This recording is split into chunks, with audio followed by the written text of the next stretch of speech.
All right. We are back here at Song of the Day, coming to you from the Rock Cave. I'm your host, Mark Pierce, as usual. And we're excited. We're excited. One take only. One take, don't mess this up. We're excited for today because we got a special guest. Stephen Horvat is in the house. Finally in the house. For those of you who do not know, Stephen is my brother-in-law for a long time now. I mean, how long have I been hanging around? 18 years. 18 years, yeah. Right. And we got a lot of music likes and together, and we talk a ton about music. Yeah. You've introduced a ton of music to me. I can't even go over the list, but you bring a lot to the table that like fills a gap for me, and it's been so awesome. This journey of music, and then you put up with me when I sit there and I'm like, Steven, I'm going to play you 50 songs you've never heard before from the 1970s and 80s and that's see like what you think, thing. right? Yeah, that's and like my like, favorite like that one, like that. So anyway, I'm welcome Steve into the Rock But I Cave. have to say though, I'm so happy to be here because I feel like I have been, like we've known each other for 18 years, and I feel like for at least 10 of that you've told me like I've got all this music up in my head and like I want to share it, and I feel like I'm just like glad to see this is happening, and like right. it's just exciting for me. But anyway, I'm honored to have you here, and thanks, yes, man. the cave came to fruition, and then COVID made it all happen because you got me the microphone, you got me the stuff before COVID because we were talking about doing something, and it was going to be something we didn't know what, and then finally in COVID it made it happen. And it looks really awesome down here, like wow.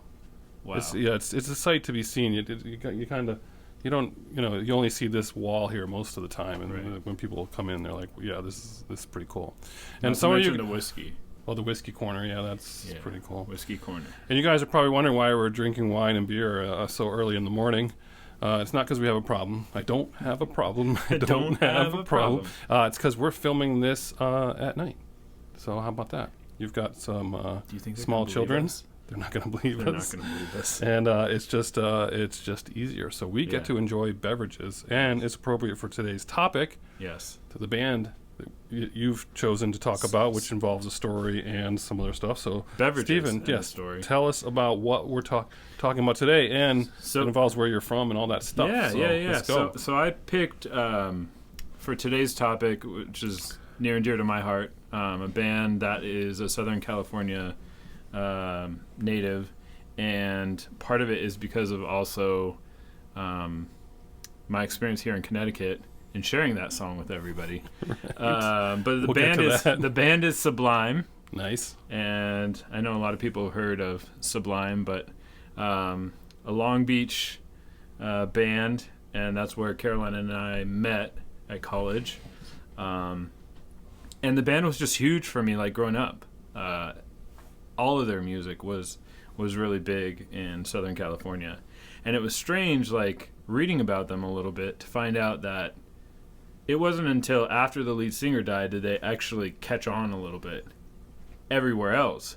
But in Southern California, I mean, Sublime was like a household name for all of the kids skateboarding, surfing. It's just a thing. So and in the early '90s, it's not like the internet was huge, so you wouldn't necessarily know whether something was really big somewhere else.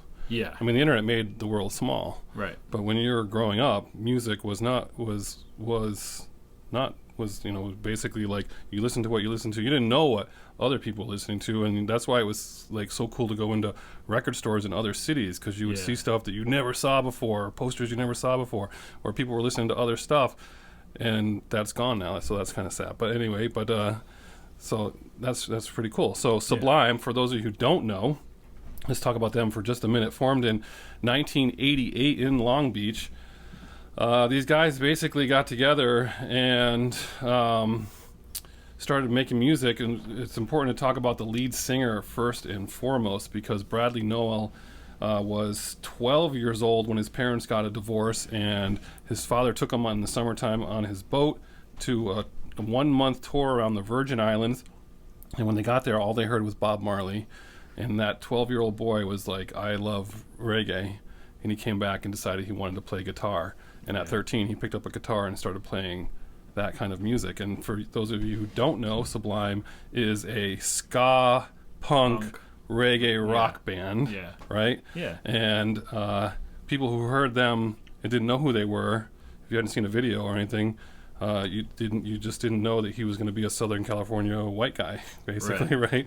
But Orange County is where they spent their first 2 years, just like playing, learning, and they did anything to play. Backyard parties, you name it. That's what they were doing. College bars. Yep, they were at one point considered basically Orange County's house band when they started getting bigger and bigger and bigger. But when you're Orange County's house band just playing anywhere, all the antics and the drinking and the extracurricular activities and the wildness, and these kids just trying to make music but also make it big, that's tough, right? That's like they were just chugging along, and they finally, someone came along. It was a engineering, like a music engineering student, said, I can get a hold of a recording studio. Do you guys want to record? They said yes. And they recorded in one night from midnight to 7 a.m. a cassette that was called well, you remember what it was called? No. That was before my time. Ja Don't Pay the Bills. Ja Don't Pay the Bills. And they handed out that cassette at their shows, and they just got bigger and bigger, and K-Rock started playing them. Yeah. And it's the same story of like, just like these kids are just playing, but they can't get out of their own way. Like, they can't get out of their own way. I mean, there's a lot to love about house parties and, making music with your friends. I could see that being a problem. Well, right, especially that age. So all you're doing is basically partying and making music, and maybe if you can make some money along the way, that could happen. But it turns out somewhere along the way, they were making really good music. All along the way. All along the way. And if you think about Orange County, Gwen Stefani and No Doubt, they're from Orange County. At the same time, they were listening to Sublime. Like, she was right there with them. They were doing their thing, but she was like, I love these guys. These guys are awesome. And so at some point along the way, K-Rock put up the K-Rock Weenie Roast, and they were playing, and Gwen Stefani joined them. And this is still early. They don't really have a record deal. And there were only like 30 backstage passes were allowed, and they went and printed 300 for their friends, and that was trouble. Shenanigans. Yeah. So tell me more about their music, like what you remember, and like just like stuff like that. I enjoyed all of their stuff. I think for me, I really enjoyed Saw Red, and even more so, there's an acoustic album that was released that has a really nice version of Saw Red on it, and Boss DJ, and Gwen Stefani does a bit on the lyrics for that. And she, at the K-Rock Weenie Roast, there's video footage of her singing I See Red with him at that concert. That's cool. I haven't seen that. That's really cool. So that's probably my favorite song, but the one that I would say I probably would pick for today is because I hold it near and dear to my heart here in Connecticut, and that's What I Got. Right, and why is that? Why is that, you ask? Why is that, you ask, right? Yeah, there's a great story about that. Well, let's do it. Yeah, so, well, you know the story, but we were at the Butterfly Lounge, I think that's what it's called here. Chinese restaurant by day, awesome karaoke bar by night. My first karaoke night. Was it really? Uh-huh. Wow.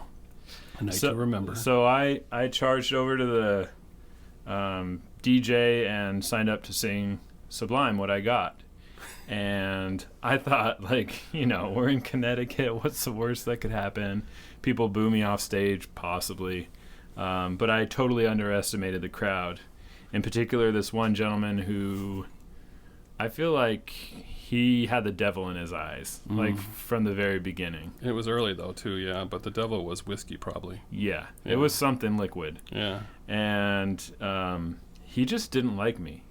I don't know if he just like smelled my California patchouli funk or what, hippy dippy stuff. He was just like, he looked at me once I started singing What I Got. Yeah. And he motioned for me to come over, so I went over to talk to him. Assuming he was gonna like sing the chorus with you. Or something, right? Yeah. Like we'd be buddies, and I'd throw my arm around him, and in an inebriated karaoke moment of passion, but. No, he said some really mean things to me. He did. We can't even repeat what he said in your ear. I won't But he called you a bad name. A few things, yeah. And so as I was backing away, completely dumbfounded by this man's rage, Yeah. I continued singing What I Got. Right. So I was laughing because I'm like, What I Got, and I'm pointing to him. Yeah. And I feel like maybe I was antagonizing him a little bit, but he had it coming. Right, he did. So well, then the rest of the night, he continues. fast forward, for whatever reason, we had a bunch of us. We had like 12 people there, and he started, nobody's smaller than me. Yeah, right. Like, I was the smallest guy in the crowd. There was a lot of big guys there. And he kept, he kept pushing a stool like in our general direction. At my wife. At your wife. And Mark, who's the nicest guy I know, came over and was expressing to him how inappropriate that was. Right. And he pushed the stool in my general direction, and I kicked it back at him and slid it back to him. Yeah. Well, and then you walked up to him and you right. said, "Look, you got to knock this off. Right. Go home."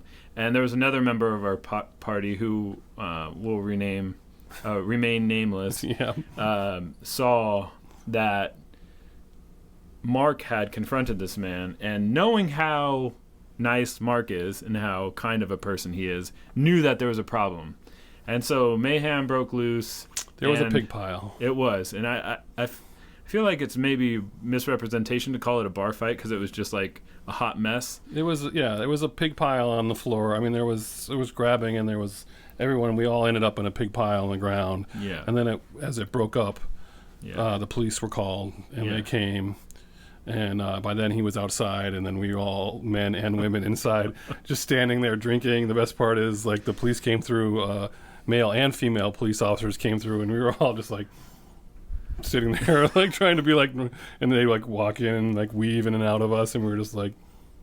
Well, and it was like a movie scene. Yeah. Like they're walking around looking for troublemakers, and we're all like sitting in this bar. Like, I don't know, like what? Yeah, he got arrested, and we didn't. It reminds me of the skit where the punchline is that, like, what's the worst that could happen in Connecticut? Losing your tennis racket at Pottery Barn. Right. No, it's getting into a scrum. A scrum with a guy over Butterfly Chinese restaurant over Sublime. Over Sublime. Right. Yeah.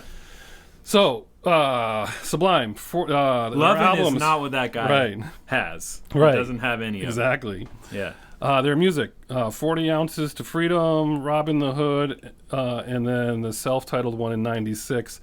The self-titled one in 96 was released only months after the lead singer overdosed on heroin. He had a struggle with heroin for that whole time. He wrote some really, really powerful songs about his heroin addiction, much like Alice in Chains, Lane Staley. He wrote some songs about the heroin use that will just make you, like, just tear at your heartstrings. Yeah. And that's what happened to him. And then their album hit it huge after his death. Huge. So he dies. The band was excited, and then the rest of the country learns about Sublime after his, like, within like a couple of months after his death, and they're all clamoring for Sublime to play and tour. But they were done. They're like, our singer has died, and we're not together anymore. So if you guys all remember Sublime songs when you heard them for the first time in '96, the band was no more. It was already So, but their songs, you guys know this. A lot of you might know the songs, but you don't know who the people who you didn't know it was them. Santeria, Wrong Way, Doing Time, Smoke Two Joints, What I Got. Their first song, Date Rape, was which like a big got a lot radio of play. Yeah, it was a big one. That's the introduction to me. And then somewhere along the way, did you play me Bad Fish for the first time? Oh, yeah. Steven introduced me to Bad Fish, and as opposed to Monkfish. Oh, there you go. Another Southern California gem. Yep. A little monkish out of your hometown. I love that. Monkish beer. Bad Fish, you played that for me, and I was just... Yeah, that's a good one. Bad Fish is unbelievable, and it's recorded live, like in a bar somewhere or something like that. And so you can hear it. Yeah, you can hear the crowd in the background. Oh, and we didn't mention, because we're at 14 minutes here. Oh yeah. We got to mention Lou Dog. Oh, so they adopted a dog, a rescue, a Dalmatian, named him Lou Dog, and Lou Dog was at every show on the stage next to him, the lead singer. He would just sit on the stage during these crazy antics and just be there for the show, hang out. And Lou Dog is mentioned in songs, like they mention him by name in there, and he was like their icon, their mascot. Yeah. And then after the lead singer's death, they had to make more music videos, And instead of obviously you couldn't put him in there, so they put the dog to replace Lou Dog, replaced him in the videos, and you watch the videos and you'll see Lou Dog, and Lou Dog's famous, and he's this totally amazing, cute Dalmatian. Yeah. So, all right, 15 minutes, we're good. So, song of the day is What I Got. What I Got for me. It might be Bad Fish for you, and that's But Bad Fish is for me. I need you to hear Bad Fish. But we're going to put I'll post a bunch of the songs underneath. And that Unplugged is pretty amazing. It turns out, yes, party band, yes, self-destructive, yes, all those things. But just not a like stupid reggae like ska band, like weird punk band.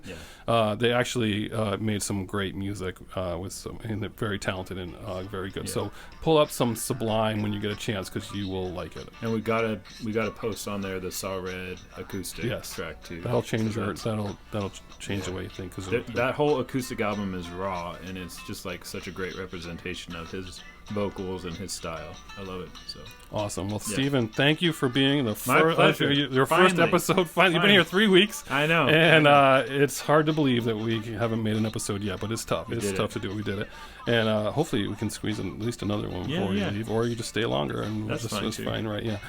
All right, but this is a great way to start, because you introduced me to some awesome music there, and I appreciate all that. I'm happy to be here, man. Yeah, we work good together. This is where we send it off, right? Yep. All right, people. Thanks for listening. We're at 16 minutes. It's up there, but that's how it rolls here in the cave. You never know what you're going to get. So I hope you pause for the commercial break, because that's where I get all the bank with my 103 followers. And enjoy your day, whatever it is you're doing, and listen to Sublime. Stephen, thanks again, and we're taking it out with, as usual, catch you on the flip side.